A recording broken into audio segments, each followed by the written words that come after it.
Hey guys, welcome back to Critical Flick. Today I'll be reviewing Roadhouse, now streaming on Amazon Prime Video.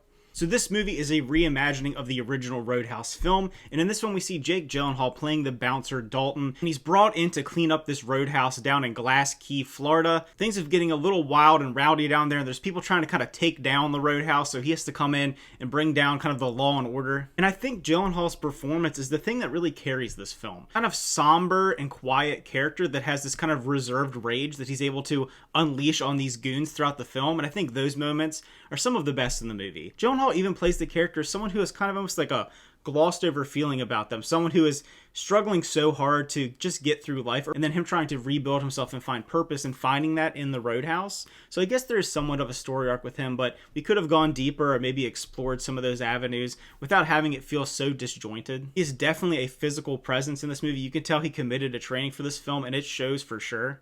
It doesn't have the most amazing fight scenes. Some are better than others. And I think when it integrates CGI elements, particularly into the fight scenes, I think it takes a little bit away. The CGI in general in this film isn't the best, and it kind of takes you out of the movie. But by the third act, this movie really almost goes fully off the rails. So if you embrace kind of the cheesiness of this movie, it can be enjoyable. I wish the movie would have dived more into the complexity of our characters. It felt like a lot of them were pretty hollow. Obviously, our lead with Jake Gyllenhaal does get a little bit of a backstory, and we get to learn a little bit of why he is the way he is in his previous career as a fighter and kind of how that changed him as a person. And some of those scenes were decent, but it felt almost at times like the film was a little uneven because of its inability to commit to whether it wants to be this like cheesy action movie or kind of a serious story about someone going through a lot and trying to find redemption from their past. So I felt like when it tries to skirt that line, it didn't work the best, and it makes the movie feel at times a little overly long. While it is only just about 2 hours long, there were some moments where it felt like it needed to really kick into gear, and it doesn't really do that fully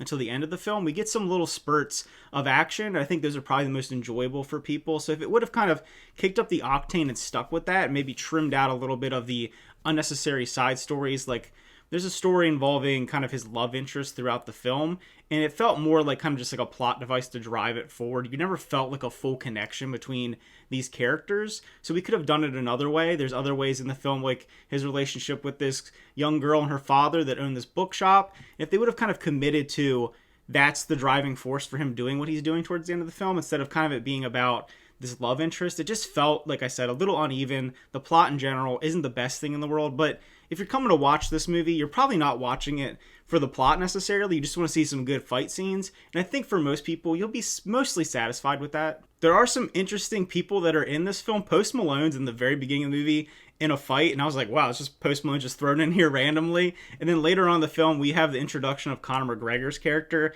who's kind of this just cartoonish caricature of himself, and he's so ridiculous. It zaps any semblance of seriousness out of the movie. He is just really hamming it up and just playing a just show stealing type character, and it's so silly. Like, you can have your opinion about him one way or another, but he definitely isn't, like an Academy level actor. He's just in there playing a ridiculous version of himself, and some of the scenes, I hate to say it, were like almost like guilty pleasures. It was so cheesy and so ridiculous that I kind of found it funny for the most part, but there definitely is a high level of violence in this movie, particularly when we get to third act. We get a long, drawn-out action scene with a lot of kind of blood, a lot of destruction, kind of what people are probably coming to this movie for. But early on in the film, we get some more tight choreography that I thought was decent. I know I wish it would have been filmed a little differently. Obviously, this director likes kind of some tight action, and he has some history with some pretty solid action films, and it's kind of hit or miss, and the movie felt very much like that. It felt like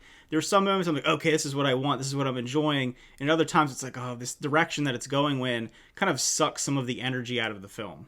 I think some of the CGI in this movie was almost downright bad, and it felt really unnecessary at times. So, like I said, it just feels like the movie was lacking just a little bit of polish to put it over the top, but it is a decent, fun watch if you have Amazon Prime and you just want to check it out. Maybe it wouldn't be something that'd be worth seeking out or paying for, but if you just want something fun to check out, it's worth trying. So if you end up checking out Roadhouse, let me know what you thought about it, especially if you're a big fan of the original film. How does it compare for you? I always love to hear people's opinions, whether you liked it more, whether you liked it less. Thanks for watching. Remember to like and subscribe, and see you guys next time.